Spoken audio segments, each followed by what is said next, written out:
Hello there and welcome to my channel. So in this video I'm going to show you guys how you can find your lost Android device using the Android Find My Device by Google.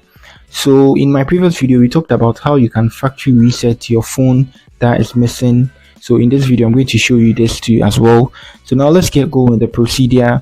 So to do this, let's move to our Google Account Manager here. So I tap on here to move to my Google Account Manager. So now let me tap on this dot here to move to my account manager. Good. So account here. So I'm on my account manager portal. Now let me scroll to this side. You can do this on a PC or on a laptop. So I move to security. Good. So on the security section here, let's scroll down here. And then you can see this find a lost device. So this email is being signed in onto my laptop and then my LG, which is two different LG mobile phones I use. So now let's tap on find my device. Good. So you can see here it's logged on this two, but then it's active on this. So now let's tap this here. So let's wait for some time.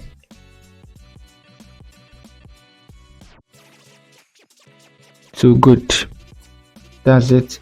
So that's it. The location is in Accra right now, so it's contacting the device. So you can see I get a pop-up here. I'm using the same mobile phone to do this. So you can see there's the information on the 28%. So you can secure a device by remote locking it, or you factory reset, which was the tutorial I showed you guys in the previous video. So here, if your location is being turned on, you are going to find the exact location, and you can even play a sound on here. So let me show you something. It's going to ring.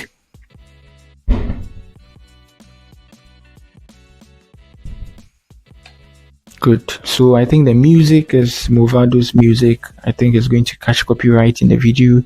That's why I didn't make it play, but that's it. So you can remote lock it. I'm going to do a video on that, but in this video I'm showing you guys how you can find it. So once you have your internet on and you have your location on, you can find the exact location, and if it's missing, when you get there, you can even play a sound for the phone to ring if the phone is there and the battery is not dead. So that's it on how you can find your lost Android device using Google Find My Android Device. So that's it for the video. If you are new here, you like and then subscribe to my channel, and if you are old here, thank you for visiting me once again. So that's it for the video once again. Yeah, peace.